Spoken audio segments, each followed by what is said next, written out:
domestic violence. African women are no longer accepting that. And that does not, because they don't accept those things, it does not mean that they're less traditional or they're becoming westernized. What they're saying is that we will no longer be under the gaze of male patriarchy.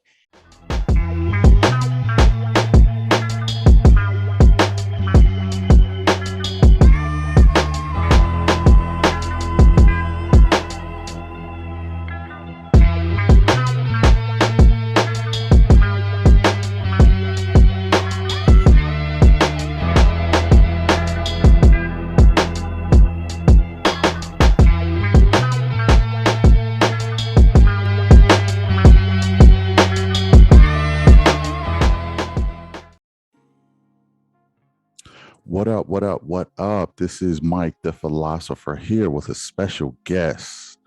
Khafilah is with me. And today we're going to be talking about the topic I did about a video I did about African women and American women. Now, she's a special guest because she is actually American, but she's living in Africa right now. I'm not going to say the country, but she's living in Africa right now. And she has a different perspective. She kind of got a perspective from both ends here. So welcome to the show, Khafilah. Thank you for having me. Yeah, it's always a pleasure. Me and you, we have some pretty good back and forth conversation wise. And we respectfully agree and disagree on a lot of stuff. So I really kind of wanted to get your perspective on the video that I did earlier. What is it that you've seen in the African ladies that that you kind of want to point out, especially with you now living in Africa? What is your perspective on the whole thing? Well, I think what has happened is that technology to a degree has caused things to shift.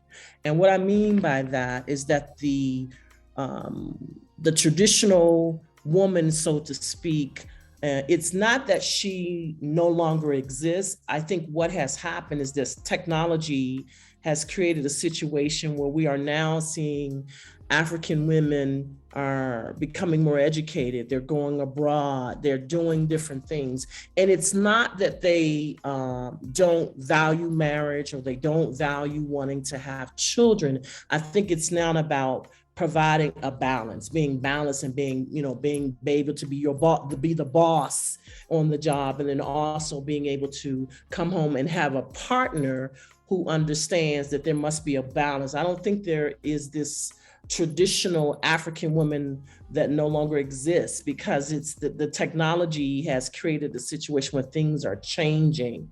And I don't see that as something that's neither good or bad. I just think it's the way that our society is evolving as it relates to what technology has done as a whole. There are some things that have happened on the continent of Africa that has created that shift and brought about those things. And, there's this thing called, or I shouldn't say this ideology called feminism, which has always existed on the continent of Africa. They just simply didn't call it that. And then there's, the umbrella of African feminism, and African women in particular have always supported their men and stood by their men, especially during the times of colonialism. The one of the examples that comes to mind is the Mau Mau in Kenya. Women were fighting right next to their African brothers, trying to, defeat the British and, fight off the British. I think what the shift in that is what I think American women or the society is seeing, is that the shift is African women are some, not all, because I don't want to lump the continent into just all like that, some, and depending on which country, the shift is the technology. And along with that technology, you're seeing the traditional ways. And what do I mean by that? Like female circumcision. African women are no longer, depending on where they are, saying you can marry me off to somebody that I don't know at 14 or 15. Those things are changing the way that African women see their culture and to see the world. It doesn't mean that they don't value those things, but what they're saying is that those have been male patriarchal things: female mutilation and circumcision, marrying the woman off, domestic violence. African women are no longer accepting that. And that does not, because they don't accept those things, it does not mean that they're less traditional or they're becoming westernized. What they're saying is that we will no longer be under the gaze of male patriarchy. And so it's about understanding that there needs to be a partnership versus looking at the woman as you are to quote unquote serve your man. It's because women are, when I was first on the continent, I was in Kenya. And one of the things that I thought was very, very interesting is that parents will send their sons to school and they will keep their daughters at home, because the ideology, and then I was in a little village, and the ideology was like, the women will marry off. The men are the ones that need to be educated. Well, to a degree that still happens, but it's not happening as much based on my own personal travels on the continent. And so I think what needs to happen is that we need to begin to understand why the shift is taking place and look at that as a way that we can rebuild Africa. And when I say we, I mean Blacks throughout the diaspora. And so it's important to not get caught up in the terminology, because I think that is what neocolonialism has done, is getting us caught up in the terminology and creating that divide versus us, meaning people on the diaspora, coming together, both men, women, and saying, okay, we now have to move Africa in a different direction. We have to now move our relationships in a different direction and begin to rebuild Africa as a result of what has happened. And that's kind of how I see it. I don't see it as, African women not wanting to be married and not wanting to have, that exists. But for the most part, I see African women saying we are no longer going to participate in the old ways and the old traditions of our ancestors, because we see that does not benefit us, and that does not elevate Africa to a point that it needs to be at this point as a result of colonism. And that's kind of like how I look at it. I don't see it as my African sisters are not wanting to get married and not wanting to have children. It's more of a partnership. And I think what has to take place is the mindset of men. They have to begin to shift how they're thinking about relationships and building and marriage. And that's very hard to do when your father's father and so on and forth have been doing certain traditions and ways for a very long time. So I kind of find it fascinating, I'll say this, that the most religious places on earth are melanated places, where a lot of African places, I would even say, happen with this internet. Yeah, you froze for a minute. Can you still hear me? Yeah. Okay. I can still hear. I'm still here. Okay, so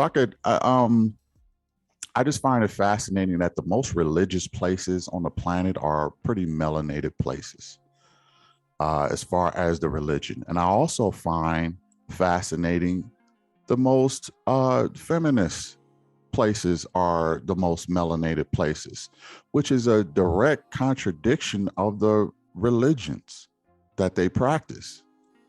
I mean, if you're talking about being a wife or a helpmeet, of all the places that should be on that program are the melanated places, because they are the most religious. I find a contradiction there. Well, religion is a white man's construct. Spirituality. No. Well, let me give me an opportunity to clarify that. Religion is a white man construct in terms of how it was used to colonize Africa. Our people have always practiced, in particular, a different understanding of, if you will, of Christianity. For example, Ethiopians are Coptic Christians. They practice a very different Christianity. So much so that they don't use the King James Bible. They use the Coptic Bible, which was written way centuries before any Bible was either we were either exposed to. And then in addition to that, we were taught to honor our ancestors and practice some of the ways of our ancestors, good, bad, or indifferent. Feminism is a white woman's construct. Black women in America, that is, were not a part of the feminist movement until it became beneficial to include us in that movement. Feminism, however, in Africa has always existed. It just was not called that. And the first example that I gave was, African sisters fighting the British off, the Mau Mau. And then it moved from that to male patriarchy, trying to, dismantle that whole male patriarchy about only boys can go to school, and female mutilation and circumcision. So I think when we talk about religion and feminism, we have to also keep it in the context that those are constructs that the Europeans put in place to oppress us as people. We have always been very spiritual people. We have always been people that believed in, honoring our ancestors. Men have on the continent have always seen women as gods, especially in certain societies. And we talked about this. We talked about the Dahomey women and, these warrior women. So women have played various roles depending on where they were on the continent of Africa and from which ethnic group, or some people will say tribal countries that they come from. The Dahomey women were awesome. And oftentimes what has happened is that they say, oh, the Dahomey women were Amazons, as if they were an anomaly. No, they were not an anomaly. There were other African warrior women. So I think that what happens is that we buy into this construct of what a woman is and what her role is and what a man is and what his role is. And Africa is so diverse in terms of cultures, people, individuals. And so you just cannot say that on the continent of Africa, African women were this, because by no means were the Dahomey women domesticated. They were warriors. And they were fighting off the Portuguese in that colony. They were warriors. And so they weren't cooking and cleaning. The men were home cooking and cleaning. So it varies. And like I said, religion and feminism, those are constructs that were imposed upon us.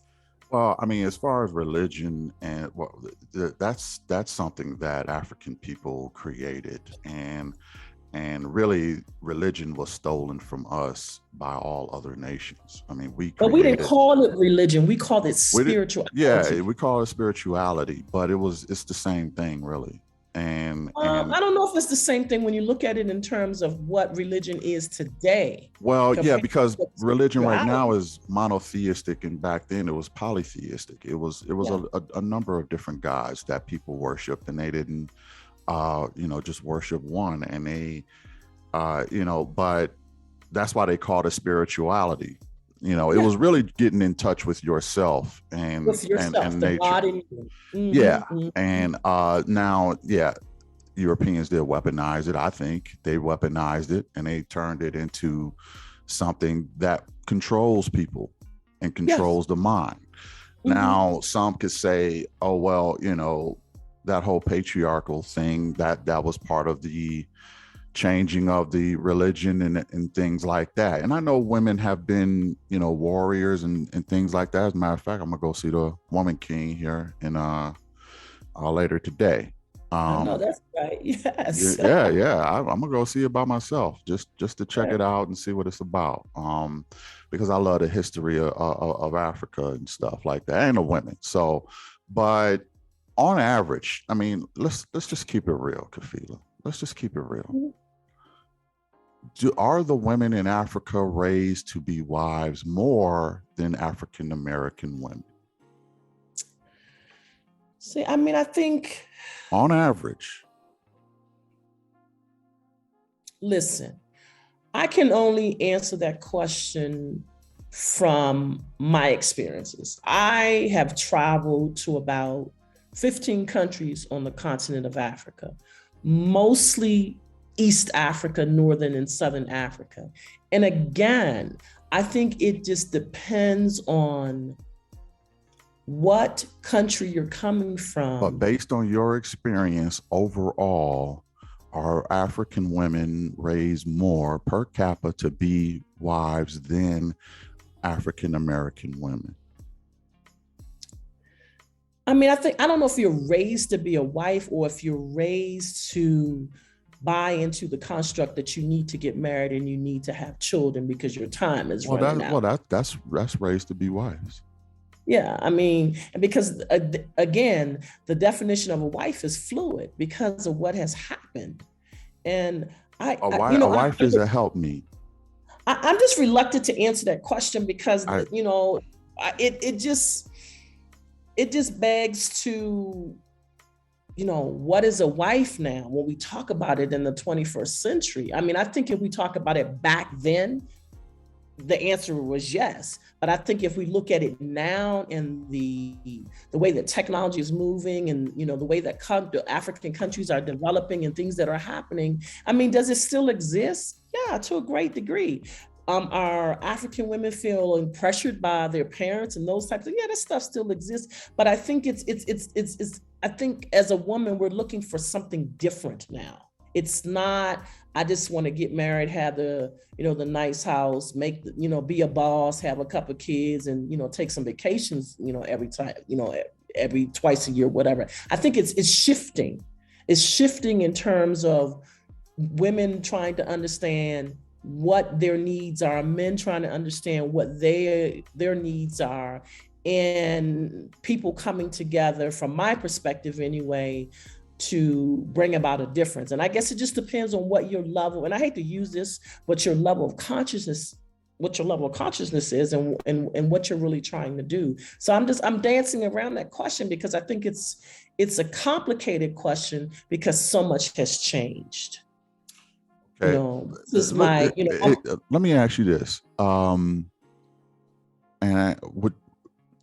It seems to me, it just seems to me that the word wife to a lot of women seems to be offensive. It's almost like a curse word. What is wrong with being a wife?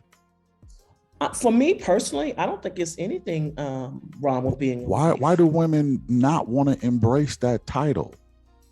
And reason I ask this is because when I asked the question, I did my, I don't know if you heard about my front door policy of African woman inside an African American woman. What I noticed is African American women were not very upset. And the African women were irate.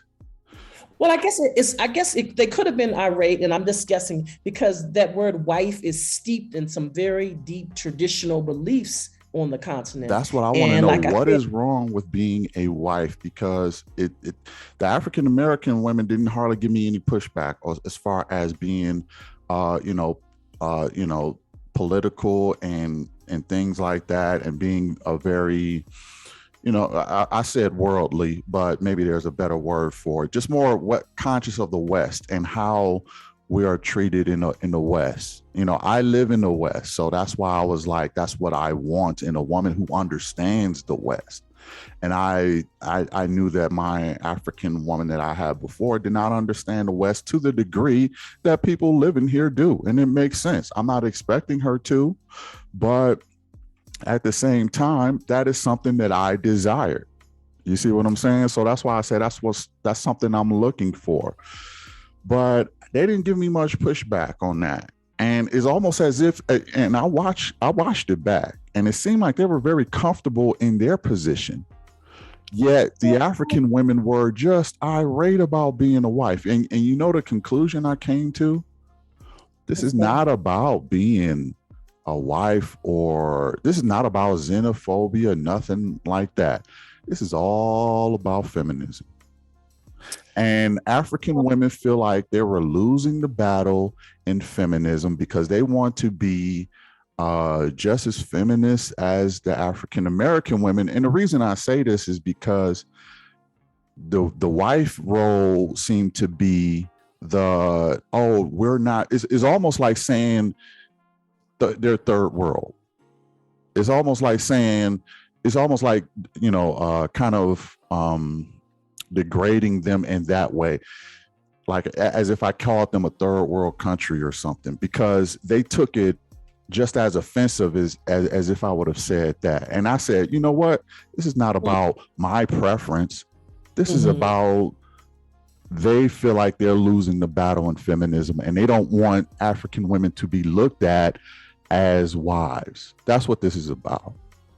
Well, I think there are two things, and I can only look at it from the historical context of what the term wife meant in the African culture from a historical standpoint. And if you recall, I talked about the male patriarchy, how that shift came from the African woman being alongside the African man fighting colonialism and imperialism and all these other things, to the African man now imposing marriage and female circumcision and domestic violence and all these other things that have now, that has now come, forefront. And so maybe, I can only guess, and I think maybe having bringing those guests back or other African women to talk about it.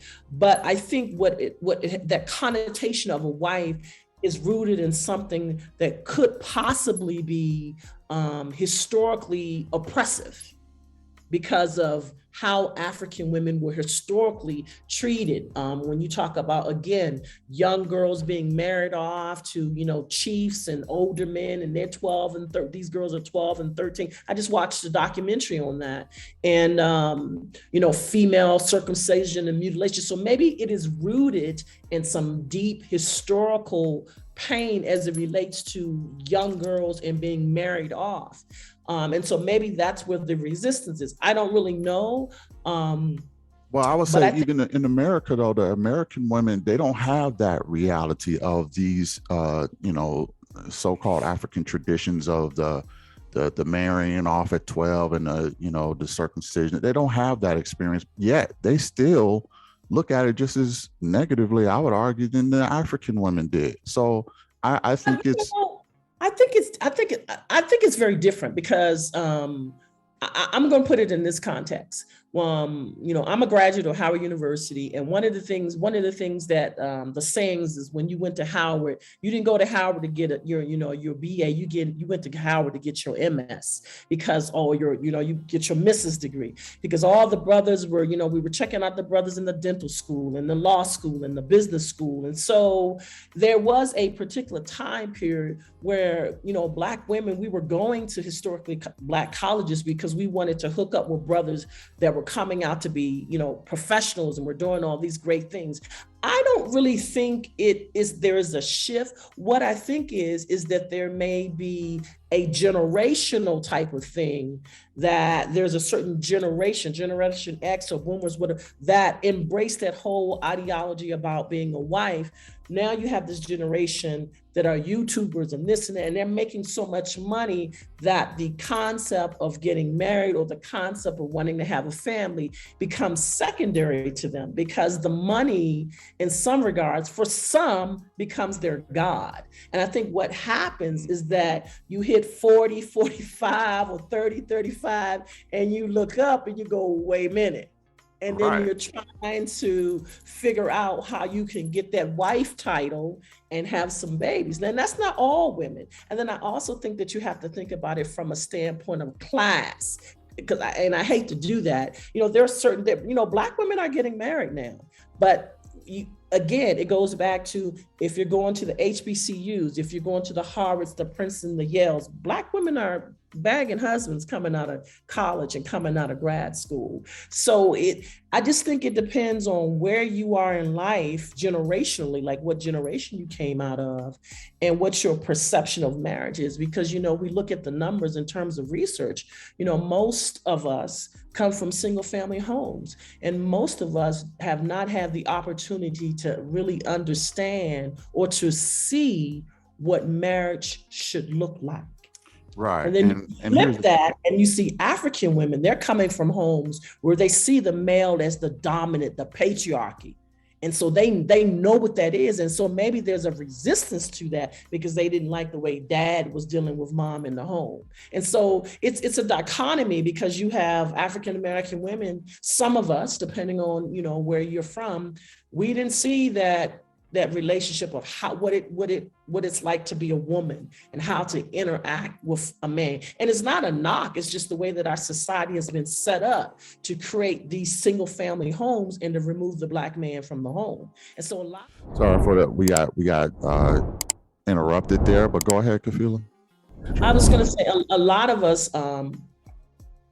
come from, you know, single family homes, and so it takes work. You have to do the work that's required, and I probably get some heat from this, but you have to do the work that's required to earn the title of wife. And I think a man has to do the work that's required to earn the title of husband. It goes both ways.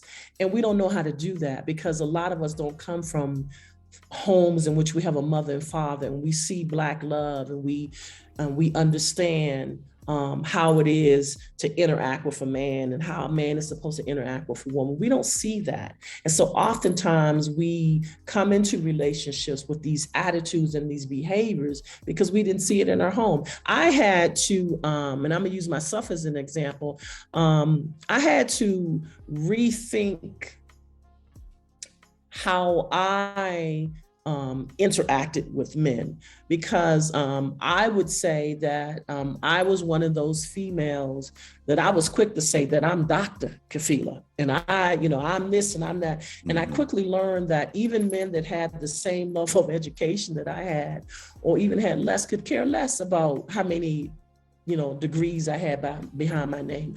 What they were looking for was feminine energy. Right. You're back on mute. Unmute yourself. Yeah. And I was using myself as an example, and I was saying I had to rethink and do the work that was necessary to understand who I am as a woman and how very important it is to walk in feminine energy. And what I said previously, men don't care about me making six figures. They don't care about I went to Harvard. They don't care about I have a PhD. That's not what impresses them. What impresses them is my ability to operate in my feminine energy. And I think that's very difficult for women that come from single family homes where mom is like, you get your degree and you make this thing happen and you do. And so we have not been able to turn that off. And I think it is paramount if sisters are choosing, because it's a choice, to get married, that you do the necessary work to do the healing. And I don't think a lot of us are doing the work healing. I used to wear black all the time, black suits, black dresses, power this. And I had this brother say to me one time, why, you're a very attractive woman. Why are you always in black? And I was like, well, you, and he was like, but that's giving off masculine energy. And I was like, whoa. And I had to realize, oh my God, I need to start wearing, yellow and pink and orange and more color, because those colors exude femininity and softness. Not that I couldn't wear black, but I can't wear black all the time. Yeah. Let me ask you this. The way culture is going right now, is it bringing the people together or separating them further apart? And when you say culture, what do you I mean, just the overall Western culture. Is it bringing people together or is it separating? I think it's very interesting, because I think what has happened is that those of us that were raised to go get college education, we're realizing that these kids today, man, they're growing up and, they're becoming YouTubers and becoming millionaires overnight. So it's like a culture shock for me. And I think it's materialism. But interesting enough, I was reading an article yesterday, and this brother was saying that he retired at 34. And his goal was to make 5 million. And of that 5 million, to invest 3 million of that money. And he did exactly that every time at 34. But he said he wasn't happy. He realized that the money was not making him happy. And I said, Right. But is it whoa, bringing us 34 years closer? old. I But was is it impressed. I said, closer? damn, he retired at 34. And so I think what could possibly be missing in all of this is spirituality, not being able to connect with who you are, but connecting outside of yourself based on I'm driving this Maybach, I'm making this 6 figures.